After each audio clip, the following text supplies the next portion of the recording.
Hurmatli institutimiz rahbariyati.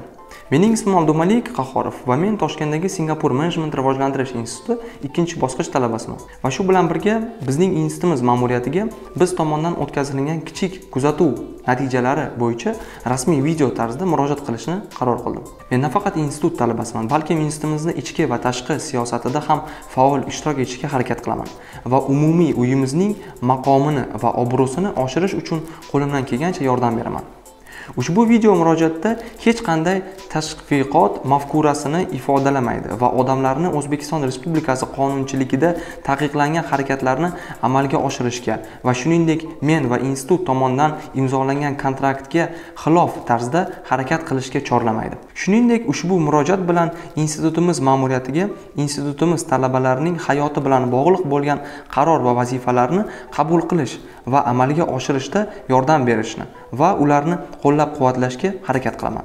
Ushbu murojaatim bilan men faqat institutdagi bitta fikrga amal qilaman. Talabalarning fikri ham e'tiborga olinishi shart. Bizning institutimiz hayotimizni, o'quvchilarning hayotini yanada chiroyli va yaxshi qilish uchun barcha imkoniyatlarni ishlab chiqishda davom etmoqda. Buning uchun biz talabalar va o'zimni jamoam nomidan ushbu o'zgarishlarga jalb qilingan va ishtirok etadigan har bir kishiga o'z minnatdorchiligimizni bildiramiz va bunday o'zgarishlarni ko'rib juda ham xursandmiz. Va bu meni va mening jamoamni sizga ushbu formatda murojaat qilishni talab qilgan omillardan biri deb hisoblayman. Va biz talabalar ma'muriyatimizga yordam berishga va uni qo'llab-quvvatlashni xohlaymiz. Bugungi kunda butun dunyodagi nafaqat rivojlanayotgan, balki yetakchi davlatlarga chuqur iqtisodiy inqiroz o'z ta'sirini ko'rsatmoqda. Pandemiya COVID-19 ta'siri ta'lim sohasiga uzoq muddatli ta'sir ko'rsatadi. Bu esa ushbu sohadagi ishlarni qayta ko'rib chiqishga talab qiladi. Ehtimol bu institutga nima qilishni kerakligini aytish noo'rin bo'lishi mumkin. Lekin biz ma'muriyatimizga nima qilishni kerakligini aytmayapmiz. Ularga COVID-19 pandemiyasi O'zbekiston Respublikasini ham chetlab o'tmaganligi haqida aytmoqchimiz. Biz albatta haqiqiy do'stlar va sheriklar, albatta qiyin bo'lgan paytda bir-birimizga yordam berishga ishonamiz. Shu bilan birga nafaqat institutimiz ma'muriyatiga emas, balki mana shu oliy o'quv yurtining ochilishida o'z o'rniga ega bo'lgan O'zbekiston Respublikasi Banklar assotsiatsiyasi va Singapur Management rivojlantirish institutiga ham murojaat qilmoqchiman. Keling uzoq 2007-yilga qaytamiz. 2007-yil 5-sentyabr kuni O'zbekiston Respublikasi birinchi prezidenti Islom Abdug'aniyevich Karimov Toshkent shahrida Singapur Management rivojlantirish instituti tashkil etish to'g'risidagi 691-sonli qarorga imzoladi va bu O'zbekiston Respublikasi va Singapur Respublikasining oliy ta'lim sohasidagi hamkorligi va uzoq do'stligini rishtalarini samarali bog'ladi. O'zbekiston Respublikasi Vazirlar Mahkamasi 2008-yil 31-maydagi 115-sonli qarorini imzoladi va shu qaror bilan institutimiz 5 yil muddatga barcha turdagi soliq va bojxona to'lovlaridan, shu jumladan asbob-uskunalar, multimedia mahsulotlari, adabiyotlari olib kirishdan ozod qilindi. Shu bilan birga bizning hukumatimiz mana shu qarori bilan institutimizning ishlash jarayoniga va o'zini oyoqqa qo'yib olish uchun bo'lgan 5 yillik muddatga mana shu oliy o'quv yurtiga juda ham katta yordamini ko'rsatdi. O'zbekiston Respublikasi ushbu oliy ta'lim muassasasini uzoq muddatli istiqbolli hamkorlik qilish umidi bilan chuqur hurmat bilan qabul qildi. Uning ilk yillaridanoq iliqlik ko'rsatib, do'stligimiz va ishonchimiz haqida hech qanday mubolag'a yo'qligini o'zini qarorlari bilan tasdiqladi. Bu yillar qanday uchib ketganini sezmay qoldik va yaqinda 5-sentyabr 2020-yil biz Toshkentdagi Singapur Management rivojlantirish institutini 13 yilligini nishonlaymiz. Va shuning bilan birga talabalarning kelgusi onlayn o'quv yiliga bo'lgan qarashlari qandayligini bilish va fikrlarni almashish uchun biz 13-iyun biz so'rovnomani boshladik va bundan maqsadimiz talabalarni va ma'muriyatni birlashtirish va qaror qabul qilishda bizning institutimizga yordam berish va institutimiz ma'muriyatiga bu masalada talabalar nima haqida o'ylayotgani bilan bo'lish edi. So'rov boshlangandan so'ng birinchi 3 kun ichida bizni 250 ga yaqin talaba qo'llab-quvvatladi va so'rov oxirida ularning soni 750 tadan ham ortiq edi. Va so'rov natijasi bizga eng muammoli masalalarni aniqlashda juda ham yordam berdi. Birinchisi bu 425 taga yaqin talaba o'qish uchun to'lov masalasini oldinga surib, hammasi bo'lib 56% talaba mana shu muammoni yechishga va mana shu muammoda ularning qiyinchiligi borligini bizga aytib o'tishdi. Shuningdek, ikkinchi o'rinda 139 taga yaqin talaba zerikarli darslar degan mavzuni ko'tarib, mana shu muammoni yechishga bo'lgan xohishini bildirishdi. Ular 18% ni tashkil etishdi. 3-o'rinda 108 ta talabamiz internet bilan bo'lgan muammolarni ko'tarib, mana shu mavzudagi yechimni topishga ham o'z o'rinlarini bildirishdi. Ular esa 14,3% ni tashkil etishadi.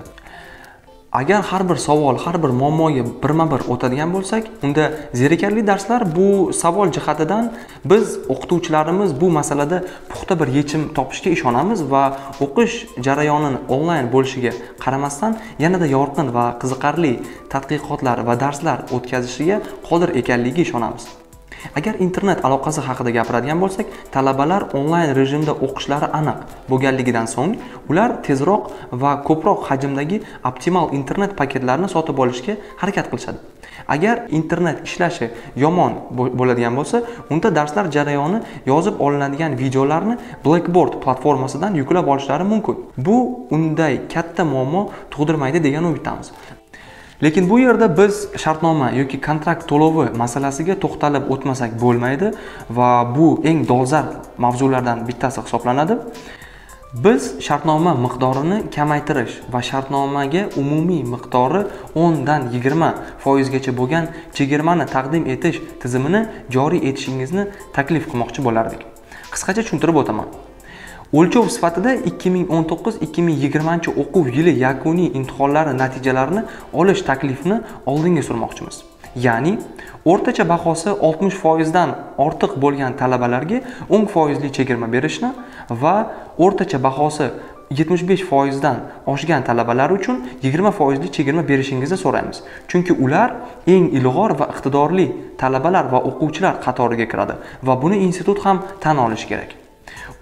O'zidan kontrakt narxini tushirishni so'rash ham noto'g'ri bo'lishi mumkin. Shu sifatida mana shunday taklifni kiritishni ma'qul deb topdik. Ishonamizki, bu bilan institutimiz Toshkentdagi boshqa xorijiy universitet va institutlar oldidagi ustunligini namoyon etadi. Ba'zan bunday qarorlarni qabul qilish juda ham qiyin kechishi mumkin, lekin institutimizni ochilishida o'z o'rniga ega bo'lgan tashkilotlar bilan bu masalani muhokama qilsa, bitta yechimga kelish mumkin. Bu uzoq yillik kurash natijasini tubdan o'zgartirishi mumkin. Va men poytaxtimizdagi oliy o'quv yurtlari haqida gapiryapman. Agar oliy o'quv yurti haqiqatan ham yetakchi bo'lsa, u o'z qarorlarida ham yetakchi bo'lishi kerak. Iltimos, ushbu masalani oliy o'quv yurtining asoschilari bilan muhokama qilib, ushbu masalaga diqqat bilan ko'rib chiqishingizni so'rab qolgan bo'lardim. Ko'p jihatlarda endi institutimiz katta moliyalashtirishga muhtoj emas. Shu bilan birga ta'lim va sport bo'limlarini isitish va yoritish katta xarajatlarni talab qilmaydi. Bu esa qaror qabul qilishdan oldin shartnoma masalasini ko'rib chiqishga olib keladi. Shuningdek, onlayn platforma yaratish ham unchalik ham qimmat emas va bu yerda institutimiz o'z mutaxassislari va albatta IT fakultet talabalari yordamidan foydalanishi mumkin. Men ularning ko'pchiligini shaxsan yaxshi taniyman va siz ulardan yordam so'rasangiz yoki ularni bir qandaydir vazifalar berib, institutimizga foyda olib kelishga chorlasangiz, ular hech qachon rad etishmaydi. Kontrakt narxini pasaytirish uchun asosiy sabab nafaqat pandemiya 2019, balki mamlakatimiz yoshlariga, ya'ni bizning institutimizda o'qiydigan talabalar va shuningdek karantinga qaramasdan o'qishga qiziqish bildirgan ham talabalarga juda ham katta yordam va ishonch timsoli bo'lardi. Shu bilan birga shu institut asoschilari muassasalari O'zbekiston Respublikasi Banklar assotsiatsiyasi va Singapur menejment rivojlantirish instituti bo'lib, ular shu qaror bilan respublikamizda yoshlarni va ularning rivojlanish yo'lidagi e'tibor va yordamini bildiradi va shuningdek xalqimiz va hukumatimiz orasida o'z pozitsiyasini mustahkamlaydi.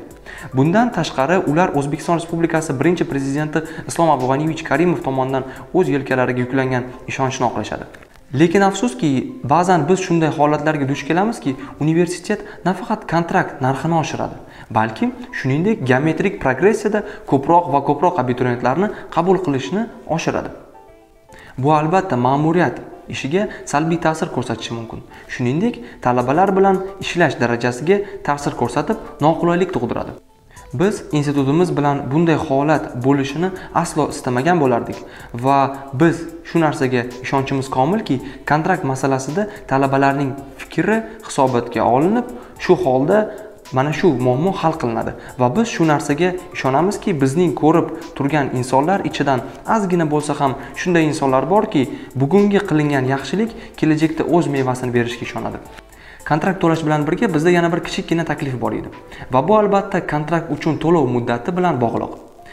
Biz kichik islohotlarni amalga oshirishingizni iltimos qilib qolgan bo'lardik va talabalarga yiliga 4 bosqichli to'lovni amalga oshirish imkoniyatini berishingizni so'rab qolgan bo'lardik.